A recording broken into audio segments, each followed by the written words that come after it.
A todos, sejam muito bem-vindos. Eu sou Carolina Torres, aluna da Escola Paulista de Medicina e parte da equipe da revista Jequitibá. Esse projeto foi idealizado e construído por alunos da Escola Paulista, a Unifesp, com o objetivo de promover saúde e cultura com informação de qualidade. A revista é escrita por nós, alunos, que somos assessorados por professores e profissionais da saúde. Com isso, nós buscamos levar o conhecimento acadêmico ao público geral. Hoje, nós lançamos nossa terceira edição da revista, preparada com muito cuidado para falar sobre um tema tão atual e importante quanto a questão das vacinas. Por isso, nós estamos muito felizes com a concretização desse evento e a presença de debatedores tão extraordinários. Esperamos que vocês aproveitem ao máximo esse painel. Gostaria de apresentar, então, o professor Dr. Rubens Belfort, presidente da Academia Nacional de Medicina e professor titular do Departamento de Oftalmologia da Escola Paulista de Medicina, Unifesp. Professor Dr. Paulo Scor, coordenador da área de pesquisa para inovação da FAPESP e professor livre-docente do Departamento de Oftalmologia da Escola Paulista de Medicina. Moderador e preceptor da revista, professor Dr. Aloysio Seródio, coordenador do Centro de Bioética, Departamento de Cirurgia da Escola Paulista de Medicina e delegado do Conselho Regional de Medicina de São Paulo. Aproveitem. Muito obrigado pela presença, professores. Obrigado, Carol. Boa tarde a todos, boa tarde, professores, audiência, alunos. Quero, em primeiro lugar, parabenizar os estudantes da revista Jequitibá pela iniciativa, agradecer a oportunidade de ter essa conversa com duas pessoas que, como qualquer cidadão, têm que falar sobre a pandemia, mas que, além disso, são médicos, pesquisadores e lideranças nacionais no ensino, na pesquisa e na assistência à saúde. Então, acho que a gente vai ter um encontro bem interessante aqui para falar não só sobre as vacinas e a obrigatoriedade das vacinas, mas também ouvir um pouco da experiência deles ao longo desse ano de pandemia. Né? Faz exatamente um ano que uma síndrome respiratória aguda grave, nova, surgia lá na China. Em janeiro de 2020, o agente etiológico foi reconhecido como um novo coronavírus, teve seu RNA sequenciado. Final de janeiro, a OMS declara uma emergência internacional em saúde pública e, no início de março, estava instalada uma pandemia com transmissão comunitária de casos em todos os continentes. O saldo disso, um ano depois, é de quase 800 milhões de pessoas contaminadas no mundo, cerca de 10% aqui no Brasil, desse total, onde a gente está chegando a quase 190 mil mortes. A gente aprendeu bastante coisa, mas ainda lida com um mar de incertezas em relação à pandemia. As necessárias medidas de mitigação de uma pandemia, como, por exemplo, o distanciamento social, têm repercussões sociais e econômicas importantes, isso gera preocupação genuína nas pessoas. Então, um ano depois, a gente vai fazer essa discussão. Então, eu quero começar essa conversa, professor Paulo, professor Rubens, aproveitando que a gente está nessa temporada de fim de ano, quando tem aquelas retrospectivas televisivas, né, o que foi o ano de 2020, os fatos, acontecimentos, e certamente que a estrela das retrospectivas desse ano vai ser a pandemia. Eu queria, inicialmente, passar a palavra a vocês para saber como vocês viram esse ano, como cidadãos, médicos, professores, pesquisadores, o que foi isso aí para vocês, o que está sendo, e agradecendo a disponibilidade de vocês para estarem conversando com a gente hoje.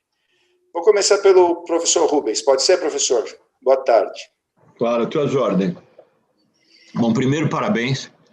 Parabéns para o Aloysio, parabéns para a Carol, parabéns para todos vocês, estudantes de graduação, diferentes cursos que estão envolvidos nisso. Tem vertentes muito importantes no trabalho de vocês, pode ajudar a sociedade, mas, mais do que tudo, eu acredito que esse tipo de atividade e investimento é na própria carreira de vocês, para evitar se perder o enorme tempo que as pessoas perdem em curso de graduação, aprendendo o que não é necessário. E, às vezes, é ensinado porque os professores não conseguem descobrir coisa melhor para ensinar. Então, esse tipo de atividade é muito importante. E também é bom quebrar paradigmas, né? O coordenador desse programa, além de um grande especialista em ética, é um dermatologista. e nós dois, o Paulo e eu, somos oftalmologistas. Isso não acontecia antes na história da escola. Dermato, oftalmo, era tudo secundário. Tinha outras coisas mais importantes, entre aspas. A competência do cirurgião era paralela ao tamanho da incisão. Quanto maior a incisão, mais competente. Agora aconteceu o contrário. A gente vê que também nessa área de Covid, vários dos maiores especialistas não são infectologistas. São indivíduos de outras áreas que, de repente, têm o conhecimento e disseminam o conhecimento. Falar de retrospectiva de Covid o ano inteiro é uma desgraça enorme, é um acontecimento que vai marcar a medicina, a sociedade e mais de uma geração. E é uma desgraça que, como todas as outras, tem que tratar de ser minimizada, tem que tratar de ser entendida, e a gente tem que aprender com isso para tentar evitar repetição, tirar alguma coisa de positivo. Então, tem muita coisa de positivo que a Covid já trouxe. A Covid no ensino e na assistência médica, mais especificamente os nossos campos de hoje, são muito diferentes já pelo que vem acontecendo desde março aqui no Brasil. Eu diria que, primeiro, o Brasil não soube aproveitar a oportunidade de vários meses da Europa para se planejar melhor. E, desde então, nós somos vítima de uma terrível incompetência de governo federal. Eu não tenho política partidária, não é para a gente ficar pensando nesse ou naquele partido, mas a gente tem que fazer uma análise a mais fria possível do que está acontecendo. E, infelizmente, nós perdemos esse tempo inicial. Houve, desde o início, uma enorme resistência da presidência para haver uma conduta baseada em evidência científica e uma ética onde se prestigiasse a vida e as consequências naturais da vida. A sociedade brasileira se organizou. Eu acredito que o mal poderia ter sido muito pior. Felizmente, apesar da incompetência do governo federal e a enorme alienação do poder legislativo desde então até agora, a sociedade brasileira se organizou e conseguiu fazer, eu acredito, bem mais do que se esperava, em todos os aspectos. Veja o grande exemplo, nosso Hospital São Paulo, deficitário há tanto tempo, continua cada vez mais deficitário, mas conseguiu fazer milagres e continua realizando esses milagres diariamente, graças ao esforço humano, eu diria esforço supra-humano de muita gente. E uma grande coisa que veio com essa lição da Covid é a solidariedade. Solidariedade e a destruição de barreiras. Solidariedade entre as pessoas que estão dentro e fora do hospital, que estão na Escola Paulista e em outras partes da sociedade. A solidariedade entre as diferentes profissões e daí para frente. Então, é uma análise crítica, uma análise do ano inteiro, claro que demoraria muito tempo, eu quero passar a palavra para o Paulo Schor, mas esses são alguns pontos que eu acredito importantes. Se perguntassem o que o Covid trouxe, por exemplo, no ensino, destruiu uma série de bobagens que estavam mortas há muito tempo e não se tirava da gaveta, não se tirava da prateleira porque não tinha o que colocar. Aquelas aulas terríveis, toda aquela sistemática do passado, todo o tradicionalismo conservador das aulas do jeito que eram, foi cada vez mais substituído por plataforma Zoom, por presença menor nas atividades, por uma procura de autorrealização e autoensino, etc. A medicina, o grande exemplo é a tele, né? A tele, que há tanto tempo vinha escamoteada por interesses corporativos, agora explodiu. Ah, mas a tele vai ajudar os donos de convênio a explorar os médicos. Os convênios já exploram tantos os médicos que não vai piorar mais. O que a tele vai fazer e está fazendo é aumentar acesso. Não se trata de que a telemedicina vai substituir a medicina presencial, mas ela vai complementar a medicina presencial, ela vai facilitar o acesso, ela vai ajudar as pessoas a serem dirigidas aos canais adequados de diagnóstico e tratamento e daí para frente. Então, claro que dá para falar muito tempo do Covid, mas essas eram as minhas as considerações iniciais. Obrigado, Aloysio e Carol. E Carolina Soares, que apareceu aqui também na minha tela.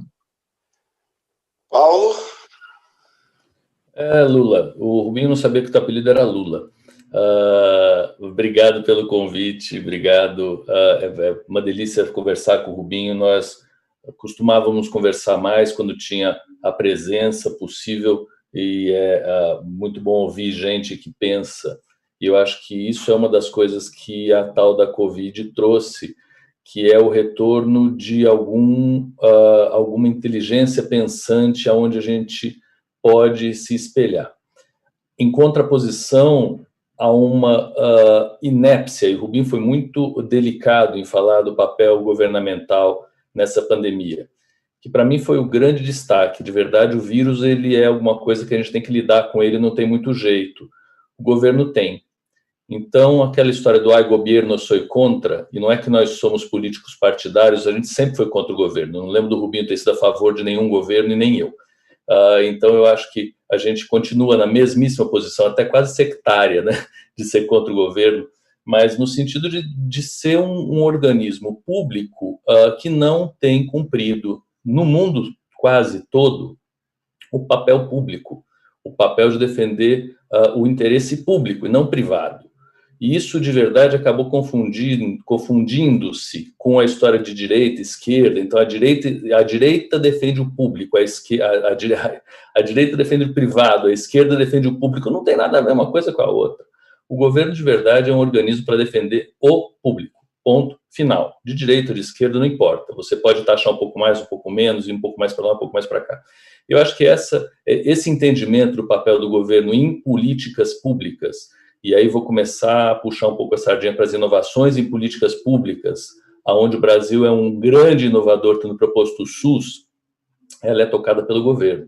E a política pública que a gente tem forte na escola, desde sempre, desde da própria formatação da SPDM, que vem como uma entidade privada tocando o serviço público, e já era uma revolução em 1933, acompanhamos isso com a formatação de vários desses atores que o Rubinho bem cita como grandes colaboradores na pandemia, o IPEPO, o Hospital do Rim, o GRAAC, a SPDM, o Sono, a FID, todo mundo colaborou muito durante a pandemia, e a iniciativa privada, como de novo o Rubinho muito claramente coloca, se mostrou e veio. Então, deu sua contribuição de um modo muito efetivo e expressivo para a sociedade e para nós. E as pessoas que pensam, voltando àquela história, conseguiram ver nos médicos alguém, se bem que no começo isso foi muito até hilário, né? Quando tinha os xingamentos das enfermeiras que estavam passando o vírus no metrô e as pessoas fugiam da gente. Isso aconteceu, a gente sabe dessa história. Mas depois isso foi revertido. E eu acho que hoje eu tenho a vontade e ainda não tenho muita tranquilidade de ter certeza, de achar que a gente vai ter um pós-pandemia um pouquinho mais baseado em evidência. Está um pouco mais difícil falar levianamente, sem ser criticado, por isso que eu comecei criticando o governo abertamente. Então, sem ser criticado sobre barbaridades, do tipo, a vacina mata, você vai mesmo... E nós vemos no consultório isso, e você vai entrar nisso com certeza agora, Lula, mas eu fico abismado quando os pacientes da gente, que são extremamente diferenciados no sentido de ganho, não têm uma educação diferenciada. Então, a gente falhou na educação desse povo de um jeito bastante redondo. Como a gente vai conseguir tirar da universidade esse conhecimento todo, desse mundo de vacina, de tecnologia, de imunologia? Rubinho é PhD em imunologia. Como é que a gente vai conseguir fazer com que as pessoas entendam que não é a vacina que mata, é o vírus que mata? Né? Uma coisa tão boba, tão simples, mas que cabe na nossa língua. A gente vai ter que falar isso. Então, eu acho que o retorno à inteligência humana, que é o que nos separa das máquinas, o jeito de passar isso para a população, que o governo seja entendido como um órgão de inteligência. Tem que ter inteligência para estar no governo. É um local de estratégia, de planejamento. E a academia tem sua função master. E a academia é a igreja da razão. Não tem alguém que acha na academia.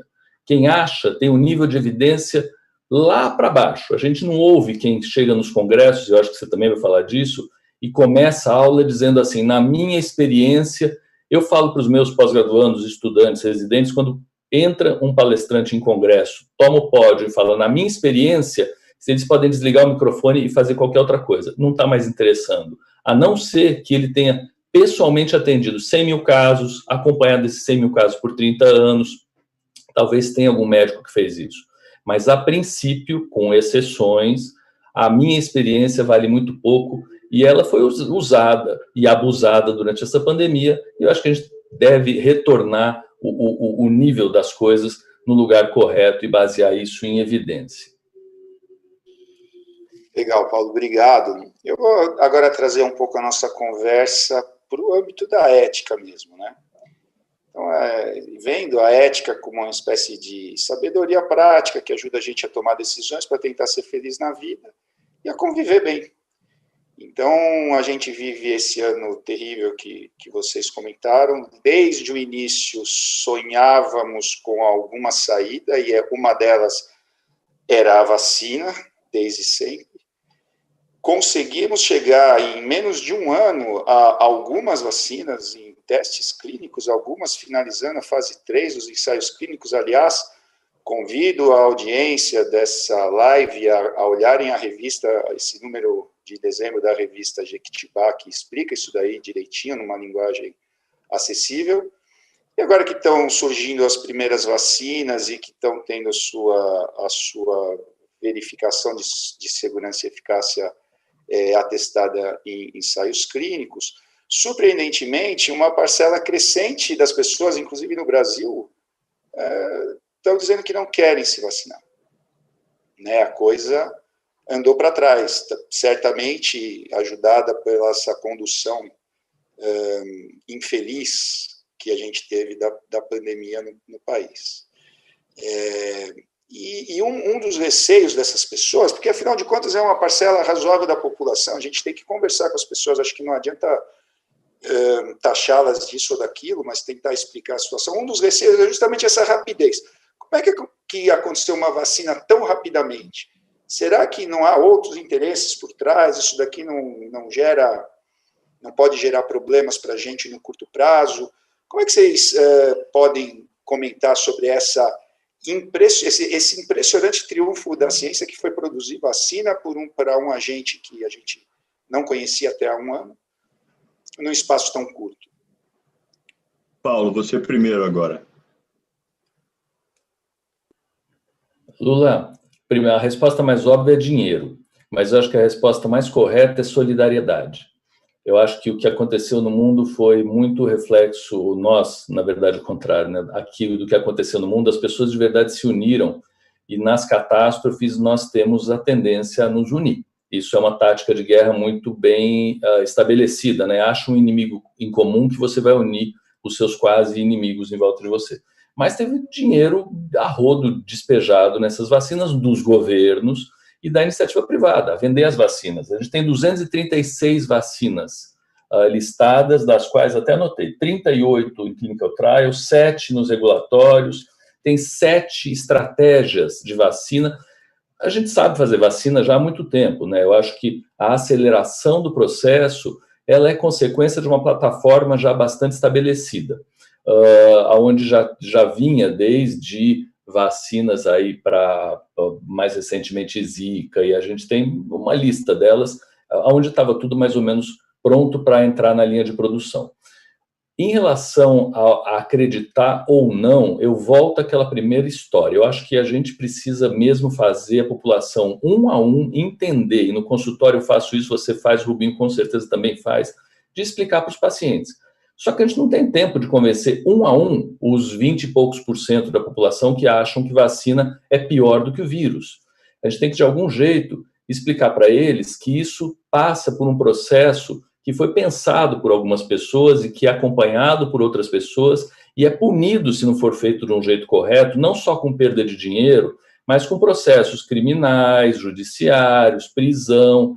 O Rubinho deve contar uma história agora de quem hoje foi processado, está sendo processado, né, Rubinho, pela Academia Francesa de Medicina por ter disseminado a história de que cloroquina funcionava para a Covid. Então, tem repercussões. Eu acho que acreditar que isso não é o que eu acho ou o que você acha é muito importante. O problema é que a gente fica numa guerra de manchetes e quanto mais deseducada a população mais ela só lê a manchete, e a manchete ela vai muito mais para o cardíaco, né? Vai muito mais para o que a gente sente, muito menos para o que a gente pensa. É mais fácil ouvir uma pessoa que a gente gosta e ir atrás dela do que pensar sobre o que algumas pessoas escreveram, e ainda mais em linguagem científica difícil. Nós não primamos por ter a facilidade na comunicação científica, tanto que existem vários cursos de comunicação científica. A gente faz questão de que isso aconteça, a FAPESP faz vários desses. Eu acho que é hora da gente começar a trazer um pouco mais a linguagem para o nível onde a população consiga entender e confiar. De novo, o Rubim faz isso muito arraigadamente, muito batalha muito por isso na Academia Nacional de Medicina. Daqui a pouco ele tem uma live enorme falando de aspectos muito pontuais da vacinação em cada ponto. Então, acho que essa coisa a gente tem que replicar ad libidum, para fazer com que a nossa palavra chegue ao ouvido da população e seja entendida. É muito simples a nossa palavra. De verdade, eu acho que é o seguinte: a vacina não mata. O que mata é o vírus. Essa parte, para mim, é a mais tranquila e mais fácil. Se só isso resolver chegar, estou satisfeito. Bom, para complementar o que o Paulo Schor falou, o Paulo Schor falou da Academia Nacional de Medicina, né? Existe há 191 anos, desde o Dom Pedro I. E no final do século XIX, começo do século XX, houve uma série de episódios muito importantes que deixaram uma marca histórica. Uma delas foi a famosa revolta anti-vacina. Quer dizer, veio a vacina, o governo obrigou a população a se vacinar e a população do Rio de Janeiro se sublevou de maneira tão violenta que o governo foi obrigado a recuar e cancelar a obrigatoriedade legal, que terminou sendo substituída pela mudança natural das pessoas ao verem que a vacina estava funcionando. Então, nós precisamos tomar muito cuidado para não repetir esse erro.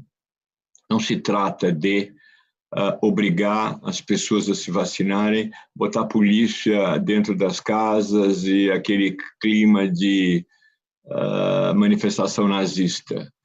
Não, mas trata-se de exemplos, trata-se de informação e educação. Você sabe, a melhor coisa para educar é o exemplo. O mau exemplo é péssimo, o bom exemplo é ótimo. E nós temos o pior dos exemplos por parte do Executivo e por parte do Legislativo. Eu volto a dizer, é um Executivo criminoso e um Legislativo alienado. Está mais preocupado em saber qual é o terceiro nível de poder na próxima chapa da Câmara ou do Senado do que acontece com a população. E existe também uma certa apatia da sociedade brasileira, que fica muito feliz e satisfeita de se limitar a xingar o presidente. A instrução, a informação é a parte inicial da educação. A informação não muda o comportamento. Todo mundo sabia que fumar é perigoso, mas precisou ter uma certa lei, umas certas normas sociais para as pessoas passarem a fumar menos. Então, é claro, nós teríamos que estar dentro já de um plano estratégico de preparação para a população entender as vacinas, entender os pontos positivos, os pontos negativos e como a vacina seria feita. Nada disso existe, nada disso foi feito. E é muito difícil ir recuperando algumas perdas. Nós deveríamos estar com programas de televisão semelhantes a esse tribunal eleitoral, né? Onde várias peças estariam sendo mostradas, onde nós teríamos, por exemplo, a rainha da Inglaterra sendo vacinada, o presidente dos Estados Unidos, o presidente Dali. Eu adoro uma fotografia que eu já fiz questão de divulgar, que era uma das campanhas de vacinação anteriores, o ministro da Saúde, então, Serra, fingindo que estava vacinando o Lula. Não você, Luiz, mas o Lula, presidente da República, mostrando que ambos eram terríveis oponentes políticos, mas eram extremamente solidários em relação à vacina. Cadê esse exemplo? Nós não temos isso. Essa falta de exemplo, falta de paradigmas é muito ruim. E são atividades que ainda poderiam ser retomadas, mas não vão ser. Por quê? Porque não tem as pessoas corretas. As pessoas erradas estão nas posições importantes. E o vácuo do poder acaba fazendo que o Tribunal de Justiça, o Supremo Tribunal Federal, comece a legislar ou comece a executar normas. Então, Algumas pessoas reclamam que só o que faltava, a judicialização. Bom, a judicialização, felizmente, ela veio ocupar um vácuo de poder executivo e legislativo que está cada vez mais danoso para a sociedade brasileira. Então, a vacinação, sim, é importante, através de exemplos. Por exemplo, nós sabemos o número enorme de professores da Escola Paulista de Medicina que entrou no ensaio clínico realizado aqui na escola. Não é nem para saber se a vacina ia ou não ser tomada, é uma vacina que está sendo testada para verificar se causa problema, se ela funciona, e nós temos um número enorme. Eu costumo brincar, eu sou voluntário nesse programa, e quando eu vou tomar a minha injeção, fazer meu controle, eu me sinto numa reunião de amigos, porque tem um número enorme de professores titulares da Escola Paulista de Medicina que se submeteu a isso. Então, esse tipo de exemplo é fundamental, e as instituições deviam estar fazendo isso. Não sei, talvez fique até uma sugestão que a Escola Paulista de Medicina junte um grupo de professores que já participou de clinical trial, de ensaio clínico das vacinas, e ponha realmente na mídia, fotografia. Sim, nós tomamos a vacina. Não, não é nem isso. Nós entramos no ensaio clínico. Nem sabemos se tomamos a vacina ou um placebo, mas nós entramos porque nós acreditamos que a vacina é importante, nós não temos medo de tomar a vacina. Então, essa é uma mensagem que passaria para as pessoas. Mais do que ficar falando, o que nós vimos repetindo há 9 meses. Quanto mais se demonstra que o presidente é incompetente, mais ele insiste na incompetência. Deixa eu trazer de novo aqui, de novo não, mas pela primeira vez, mas puxar o lado das pessoas que têm receio de se vacinar.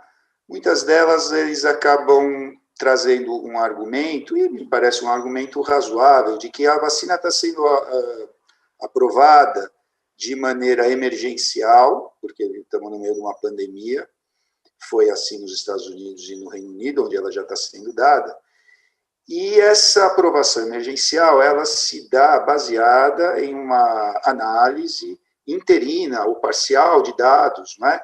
Inclusive que já estão sendo publicados. Semana passada, o grupo lá de Oxford, do qual participa também aqui a escola, publicou pioneiramente no Lancet um artigo revisado por pares sobre a eficácia e segurança da fase 3, mas com dados, com uma análise interina dos dados.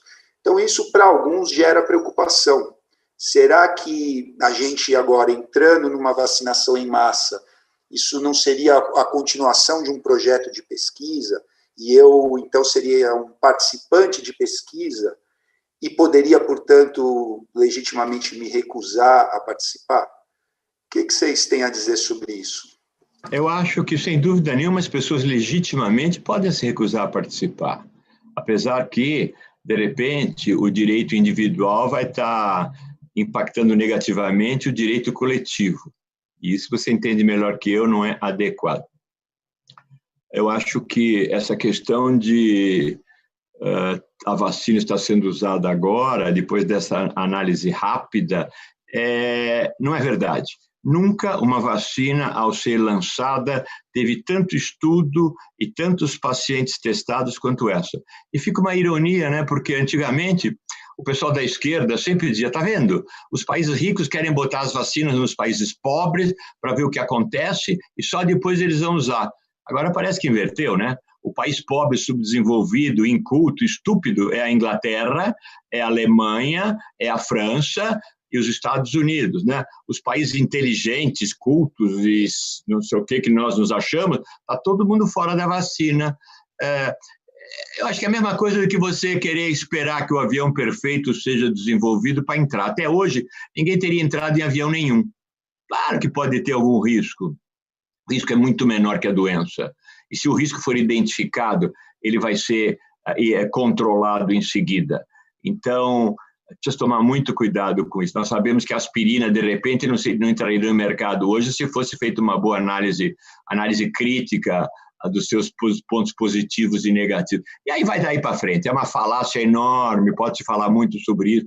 A questão é, vai continuar morrendo desse jeito? desaglutinando todo o sistema social, desestruturando o sistema econômico, apesar da existência de uma vacina, enquanto se espera o 100% de certeza que não virá nunca, a gente vai ter uma análise e um comportamento mais pragmático, baseado em evidência científica e agir de acordo com ele. Para mim, não há dúvida nenhuma, é o pensamento e a conduta pragmática baseada em evidência científica.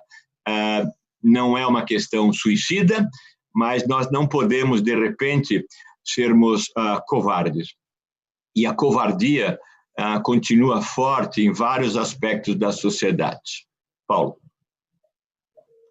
Concordo em gênero, número e grau, e eu acho que eu adiciono, Lula.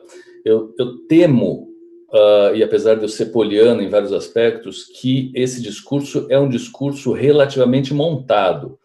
Porque eu tento, de verdade, ajustar esse discurso para alguns outros locais. Não só a aspirina do Rubinho, mas e as outras vacinas? Por que a gente toma vacinando de gripe numa boa? E a de pólio? E a de hepatite que a gente dá nas crianças? E os outros estão dando vacina? E o risco que a gente corre? E aí eu entendo quando o paciente chega no consultório, e eu acho que é onde talvez a gente consiga fazer alguma tangência, mas de verdade eu tenho uma dificuldade de tirar isso de uma pegadinha grande, mas de vez em quando o paciente chega no consultório e pergunta, escuta, doutor, mas a catarata que eu vou fazer não tem risco, né? Aí a gente fala para ele, então, tem. Ela é segura, mas claro que ela tem risco. E você sabia que ela tem risco. A gente não fala isso para o paciente, mas claro que o paciente sabe que o procedimento tem risco. Tem duas coisas que são sem risco e que a gente sabe que vão acontecer sem dúvida nenhuma. Imposto e a morte. O resto é risco, é chance de acontecer. Não é fácil falar isso para a população, mas é necessário, que o Rubinho está falando. Americano não toma Novalgina, né? E americano não toma Novalgina por um risco de anemia plásica de sei lá para quantos milhões. E a gente toma Novalgina e adora, acho o máximo, de pirona é fantástico. Acho que é meio por aí que a gente tem que andar. De novo, é difícil passar isso para a população de um jeito um pouco mais tranquilo e pragmático, mas eu também não consigo entrar na história do detalhe, mas talvez tenha um caso de polirradiculoneurite. Vai ter sim, não tem nem dúvida. Vai ter reação anafilática, já tem relato, só que isso não pode ser o distrator. Não é isso que vai fazer com que... então vamos pensar na exceção para justificar a regra. O contrário, a regra é a regra. Se está mais rápido ou está mais lento, que bom que está mais rápido. Todos os passos foram verificados, não tem nada, não teve shortcut. Tem olhos enormes em cima de tudo isso. O compliance das empresas farmacêuticas nunca foi tão grande. Para quem não entende que é compliance, né, se fizer alguma coisa fora da regra, não só você é processado como sai da empresa, como a empresa também perde valor na bolsa e você não é mais contratado por nenhuma outra empresa. Então, é complicado você fazer coisa errada dentro de empresa que tem uma governança grande. Eu acho que é muito perigoso andar nesse terreno da exceção nesse momento. Acho que a exceção ela funciona em coisas crônicas, que se você tem tempo, dá para pensar um pouco, vamos fazer mais um grupo controle, mas chega uma hora que já está suficiente. Eu acho que é o que o Rubinho falou. Pragmatismo, vamos em frente, tem a vacina. Eu fico desesperado, já tem um monte de gente querendo pegar a avião da British aí, se pudesse entrar na Inglaterra para tomar vacina na Inglaterra, que vai ser o que a gente vai acabar fazendo. E é uma vergonha nacional não se posicionar quanto a isso.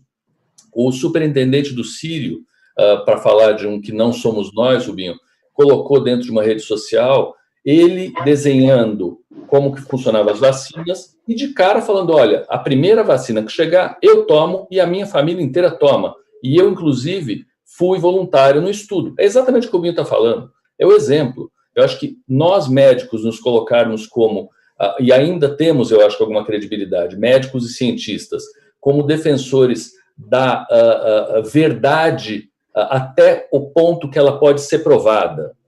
Mas não há uma verdade absoluta, você sabe disso. Mas até o ponto que ela pode ser provada, a gente vai junto nisso. Depois não mais. Mas o ponto que ela pode ser provada já é um ponto adequado. Acho que esse é o ponto que eu queria chegar. Luiz, eu sei que você sabe, mas os estudantes, que eu espero sejam muitos assistindo isso, não por mim, pelo Paulo, mas pela necessidade deles abrirem a cabeça, não existe vacina pior do que a da febre amarela. A tecnologia do desenvolvimento da vacina da febre amarela é 1935. Desde então, praticamente não se fez mais nada. Até porque não interessa para os países ricos, não era uma doença importante para eles.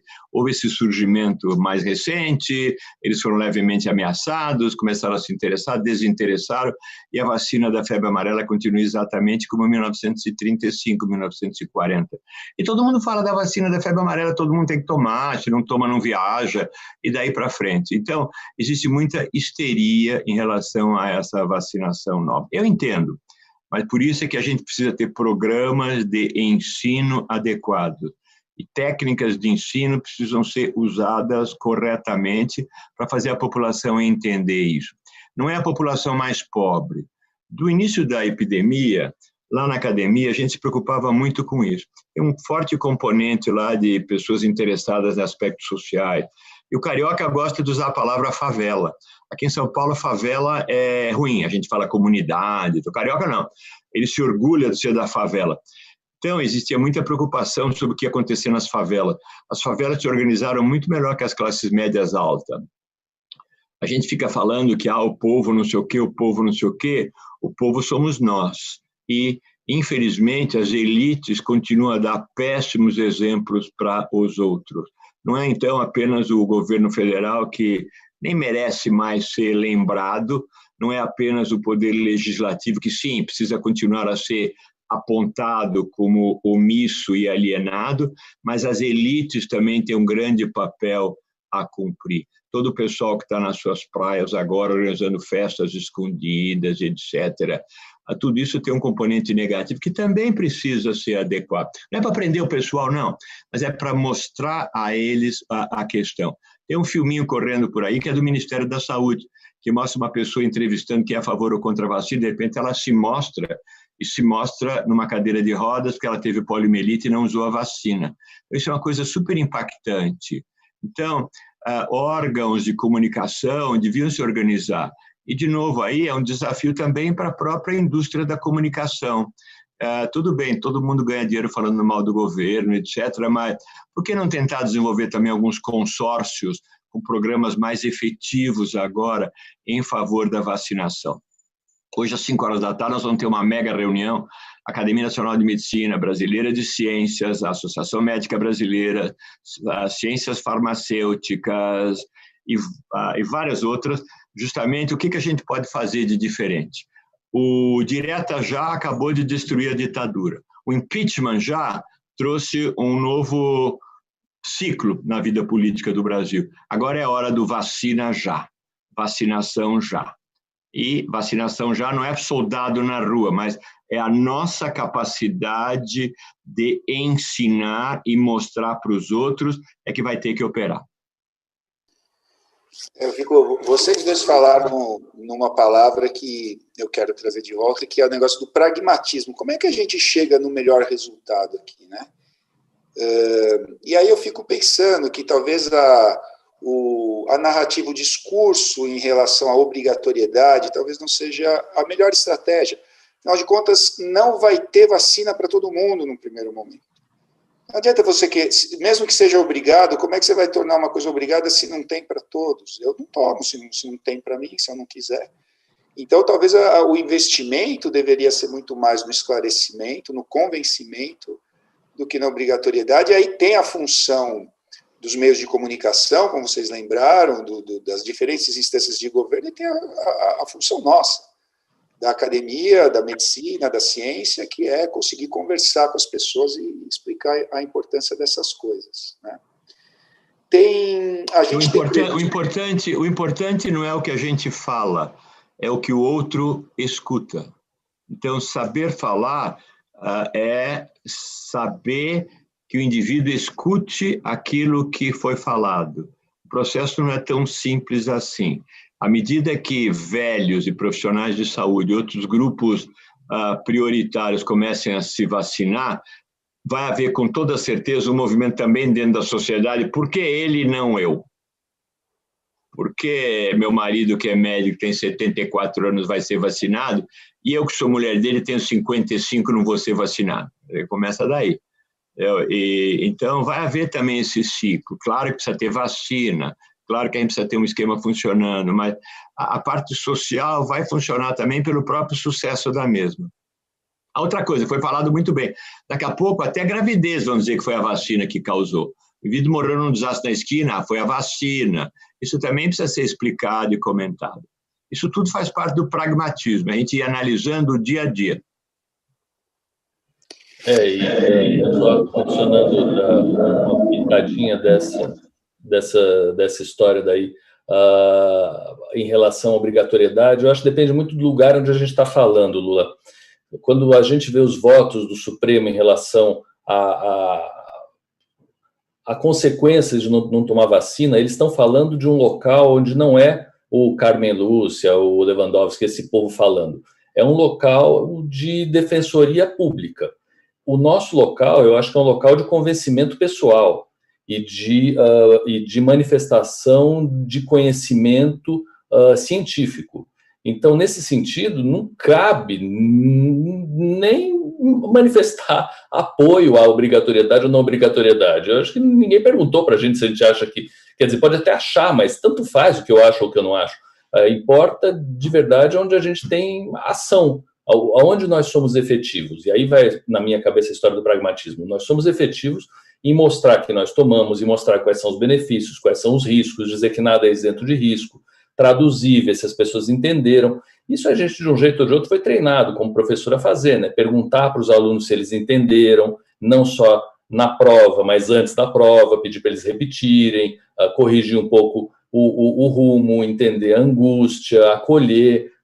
Sabemos fazer bastante bem isso. Acho que depende do local aonde nós estamos falando e que seja correto o local onde nós estamos falando, há uma resposta ok ou deslocada. Não me cabe dizer se tem que prender ou não. Eu, particularmente, acho absurdo qualquer medida coercitiva quando você pode ter medidas que não são coercitivas e são educativas. Por outro lado, o legislador, na hora falou, o educativo não vai rolar, e agora o que você vai fazer? Fala, não vou fazer nada? Não, ele vai fazer uma coercitiva. Tá justificado, né?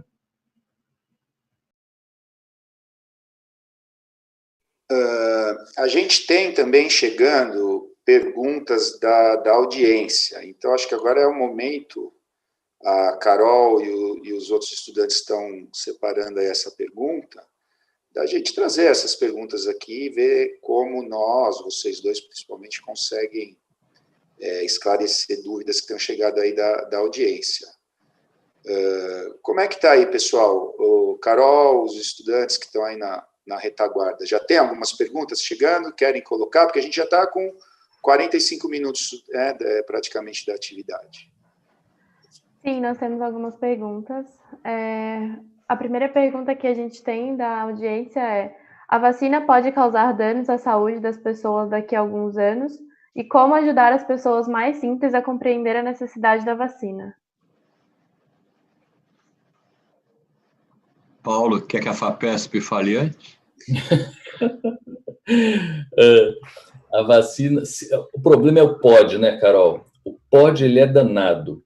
O pode tudo. Nós não temos controle sobre a vida, nós temos controle sobre duas coisas, já falei, imposto e a morte. Pode ter certeza absoluta que alguém vai cobrar imposto da gente e que a gente vai morrer. O resto é tudo chance. Qual a chance da vacina ter problemas no futuro? Muito pequena. Provavelmente menor do que as vacinas que nós já tomamos, porque ela foi exaustivamente testada, mesmo com essa vírgula de que mas é uma vacina muito nova. Não necessariamente porque é nova ela vai causar mais problema. Como já foi falado muito aqui, ela teve caminhões de dinheiro despejado e muito interesse dos governos no desenvolvimento. E ela tem um olho bastante grande em cima para, se existirem esses efeitos, eles serem monitorados. Talvez, e aí só adiantando, a história de que não é só uma estratégia para produzir vacina, não é só você pegar um pedaço do vírus morto, colocar dentro da pessoa, esperar ela desenvolver anticorpo e imunidade celular, mas sim algumas outras estratégias gênicas que acontecem também, que eventualmente suscite uma dúvida em relação à população. Mas cabe a nós esclarecer que não é possível mudança de genoma a partir dessa inserção viral, que é o que a vacina está propondo. Então, me parece ser alguma coisa que deveria ser facilmente transmitida e entendida. Não acho que seja tão simples assim, pelo que o Rubinho falou, mas eu tenho uma grande desconfiança de que as pessoas reperguntam a mesma coisa inúmeras vezes. E tudo bem, a gente vai responder quantas vezes precisar responder. Mas a resposta, a princípio, é não acho, e acho mesmo, porque a certeza a gente não tem, que exista um risco tão maior no futuro de acontecer algum efeito colateral com essa vacina, com essas vacinas. Não há indício científico nenhum que isso tem probabilidade de ocorrer. Existe uma possibilidade muito remota, inclusive baseada no fato que a gente nunca pode ter certeza absoluta em praticamente nenhuma variedade biológica. Mas é extremamente improvável que venha a acontecer isso. A outra pergunta que a gente tem é o que vocês pensam da volta às escolas em 2021 nas diferentes faixas etárias? Bom, Paulo, você quer responder primeiro? Quer que eu fale? Posso falar, mas de Olha, novo... esse é um assunto que as pessoas podem falar durante anos. Veja, há alguns meses atrás existia o conceito que escola é o lugar mais perigoso do mundo, porque o Chiquinho vai para a escola, Chiquinho pega o vírus e mata a vovó, o vovô, a titio, o titio ainda é cozinheira. Entendeu? Então, Chiquinho não vai para a escola. Aí, de repente, do nada, foi, não, a escola é super seguro, manda o Chiquinho para a escola que não tem problema. Depende do lugar que a escola está, depende do conceito que você tem da escola, as coisas não são tão simples assim. Uma das lições do Covid é que a gente não pode generalizar. Um dos erros do Brasil também, um erro de nós todos, foi o de tentar generalizar. O Brasil fez um lockdown muito precipitado, inadequado, onde, de repente, você fechou regiões do Brasil onde a doença ainda não estava existindo, por exemplo, o Sul. E meses depois, quando algumas regiões começaram a melhorar, o Sul foi atingido fortemente e não tinha condição nenhuma de fazer um lockdown, porque já tinha sofrido muito com aquele que foi desnecessário. Então, as escolas é a mesma coisa. Qual é a condição da escola? Você está falando que a escola é de gente rica, que tem um banheiro para cada criança, com tudo que precisa, álcool e etc., e as pessoas têm aula ao ar livre? Ou você está falando em outro tipo de ambiente, tipo cá entre nós, os hospitais universitários que a gente atua, né? A gente sabe como é que são os banheiros, sabe que não tem nem água para lavar a mão, que não tem pia adequada entre médicos, etc. Isso acontece também em relação às escolas. Então, tudo depende da a escola estar inserida ou não dentro de uma estratégia de proteção ao aluno e aos professores. Simplesmente abrir a escola e deixar que, de repente, 3.000 pessoas entrem num prédio despreparado não funciona. Mas, provavelmente, se você tiver um espaçamento adequado, o uso de máscaras, etc., a escola parece não ser tão ruim quanto se acreditou antes, né? Sabe, eu sempre achei que escola é péssimo. Escola é horrível. E, pelo menos para nós oftalmologistas, agora está demonstrado, porque criança que vai cedo para a escola tem muito mais miopia e problemas do que a que não vai para a escola. Então, pelo menos para o olho, escola não é bom. Concordo. E só adicionando, o secretário de Educação, que foi ministro da Educação, falou ontem, sobre a preparação das escolas públicas. Eu acho que é uma coisa que ele chama a atenção, fazendo coro, sem ter ouvido o que o Rubinho falou, que os pais devem visitar a escola, ou pelo menos a escola deve se colocar como um ambiente que se protegeu. Então, tem mais pias. Como que está a escola? Essa é a grande pergunta. Mas são informações que são mutáveis. E isso faz coro com essa outra coisa, Carol. É assim, você tem certeza? Falou, não tenho certeza mesmo porque muda com o tempo. Então, eu tenho certeza que a gente precisa ficar antenado. O resto das coisas são grandes dúvidas que a gente tem. Tem duas perguntas sobre a distribuição das vacinas. Haverá mais de uma vacina disponível e quando, especificamente, as crianças serão vacinadas? Ou se elas serão vacinadas em algum momento? Não se sabe. Não, eu acho que os Estados Unidos já deu exemplo, tem 2 vacinas aprovadas, né? Interessante que a vacina de Oxford não foi aprovada ainda, né? Todo mundo achou que ia ser a primeira, nem na Inglaterra ela foi aprovada. A Inglaterra está usando a vacina Pfizer. Não sei o que aconteceu com isso. Bom, então 2 vacinas, daqui a pouco 3 vacinas aprovadas. À medida que tiver mais vacina, você vai poder vacinar mais gente, e aí você vai ter vacinas que já foram testadas em crianças, que não foram testadas em crianças. De repente, você vai ter um perfil de vacina que vai ser melhor para indivíduo de mais de 70 anos careca, vai ter um outro tipo de vacina que vai ser para crianças de menos de 10 anos, etc. Por isso é que é importante a gente continuar avançando. Não pode ter medo de avançar. E existe uma coisa que chama pesquisa operacional. O que é pesquisa operacional? Você atua frente a um problema, você diagnostica, você trata e você avalia os resultados. Então, à medida que você está contribuindo para diminuir o impacto da doença na comunidade, você está também ganhando uma enorme experiência sobre o que fazer em seguida. E é isso que tem que ser feito.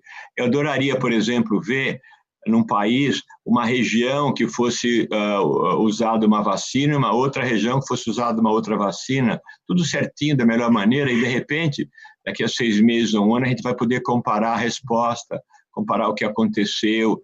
A medicina vai avançar desse jeito, né? De novo, tem que ter uma organização, um plano estratégico para as coisas avançarem. Isso tem que ser baseado em metodologia científica. Isso faz uma falta enorme em muitos lugares do mundo, e está fazendo falta nos Estados Unidos, que também é um país medieval. Está fazendo falta aqui no Brasil, que é um país pré-medieval, e daí para frente. Deus queira que alguns países da Europa comecem a desenvolver isso, que já foi proposto, claro, e a gente daqui a uns tempos possa comparar, inclusive, as vacinas, Carol.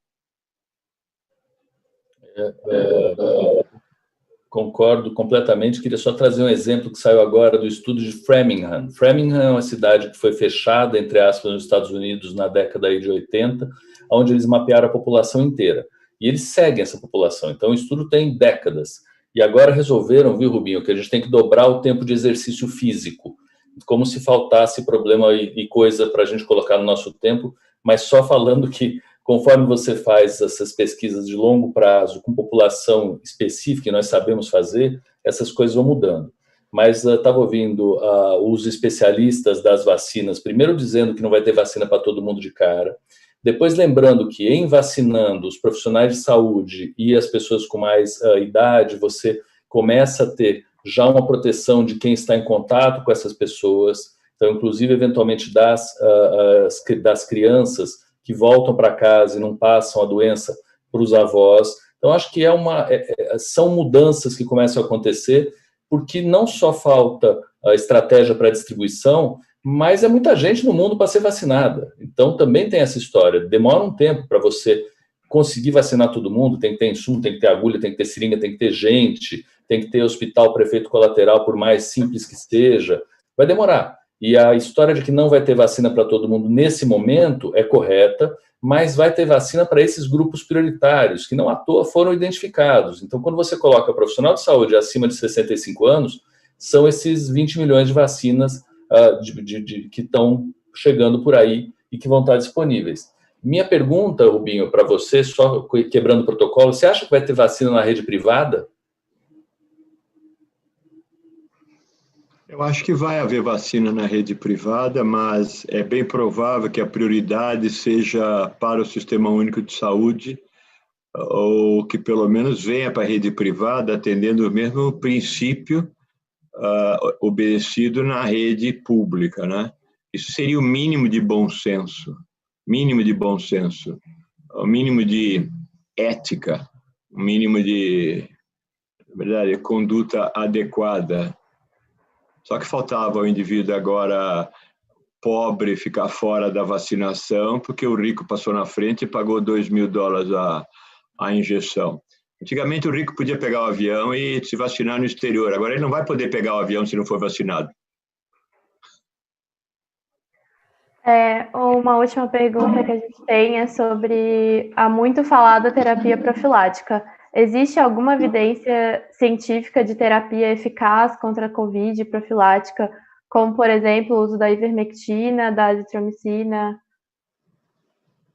Não, existe unanimidade entre as organizações científicas e praticamente todas elas que não há nenhuma evidência científica sólida, infelizmente, comprovando qualquer efeito dessa substância.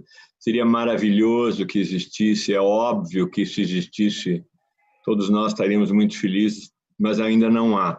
Da mesma maneira que todas aquelas informações de meses atrás, que soro de cavalo, soro de paciente sobrevivente e etc., iam ter qualquer efeito. De novo, é claro, a medicina está tentando de todas as maneiras descobrir coisas boas e às vezes um outro piloto sinaliza numa direção, mas os trabalhos vêm logo depois e mostram que nenhuma dessas substâncias serve para nada. Agora, se você me perguntar se todo mundo sabe que é assim, por quê? Tantas instituições, inclusive privadas, de convênio, ficam dando kit para todo paciente que fica positivo do lado.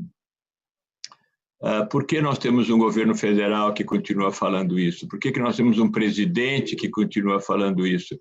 Eu acho que isso tudo faz parte de uma enorme ignorância, né? Uma falta de decoro sanitário e uma falta de informação, ao lado de interesses bem menores, como a necessidade de se manter em condições eleitorais para disputar próximas eleições, etc. Então, a população tem que ficar muito alerta contra tudo isso e realmente pressionar no sentido de se a gente conseguir mais resultado do que a gente vem conseguindo até agora. Sabe, antigamente a gente ia para a rua, no tempo da ditadura a gente fazia passeata aqui, fazia passeata ali, fazia técnicas do tipo guerrilha urbana, então era um grupo que se reunia na Praça da Sé, meia hora depois na Praça da República. Hoje não pode mais fazer isso, tem que fazer o distanciamento social. Como é que a sociedade vai se manifestar agora que não pode ir mais para passeata, não pode ir mais para ato público? A sociedade está buscando novas maneiras de pressão social junto aos dirigentes para que eles respondam às responsabilidades que têm e não vêm respondendo. Perfeito. Nada a acrescentar nesse sentido, só fazer jus ao que o Rubinho também chamou a atenção da organização da sociedade civil e principalmente da sociedade civil sem as benesses que nós tivemos. Então, a Central Única das Favelas, a gente tem enormes movimentos gerando falcões, sendo muito organizados, comprando ambulância para colocar na favela, expulsando o poder público, que é uma vergonha, mas no fim das contas, assim, poder público em alguns locais mais atrapalha do que ajuda. Infelizmente, isso é uma coisa que a gente vê acontecer, eu adoraria que fosse o contrário. Comecei minha fala falando da importância do Estado. Eu acho que o Estado é fundamental. Uma sociedade sem Estado, eu não concebo, pode ser até que ele exista, mas eu não entendo, mas a sociedade se organiza bem, sabe quais são as necessidades pontuais, ela se convence. Então, de um jeito ou de outro, por mais que a gente tente mudar muito o caminho, esse caminho acaba voltando a um caminho de preservação da vida, no fim das contas, que é o que as pessoas querem, né?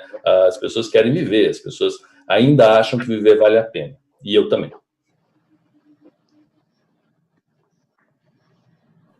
Bom, acho que a gente está chegando no final desse encontro. Eu quero, então, agradecer às pessoas que nos assistiram, aqueles que vão assistir depois esse encontro que foi gravado e vai ficar lá no site da revista Jequitibá. A gente começou falando do que foi esse ano de 2020, né, a experiência que cada um de nós viveu, e a pandemia afeta a vida de todo mundo, né? Não é só de médico e de cientista, mas de todo mundo. Então, agora eu quero encerrar, Paulo e Rubens, rapidamente só, perguntando a vocês, e depois, o que vocês acham que vai mudar na ciência, na medicina, que essa experiência toda que a gente viveu pode mudar a partir de 2021, 2022, quando a gente puder sair daqui? Será que já dá para vislumbrar algum aprendizado para o futuro? Um minutinho para a gente acabar, por favor. Um minuto? O meu minuto é o seguinte, para mim, a maior surpresa dessa reunião aqui foi o Aloysio. Vê como a gente vive um problema muito grave de comunicação. Eu vivo a Escola Paulista de Medicina desde 1963 e continuo ativo, não sabia que o Aloysio existia. Não sabia que o Aloysio estava tão envolvido nisso. Quando eu vi o negócio do Jequitibá, não sabia que tinha um Aloysio por detrás.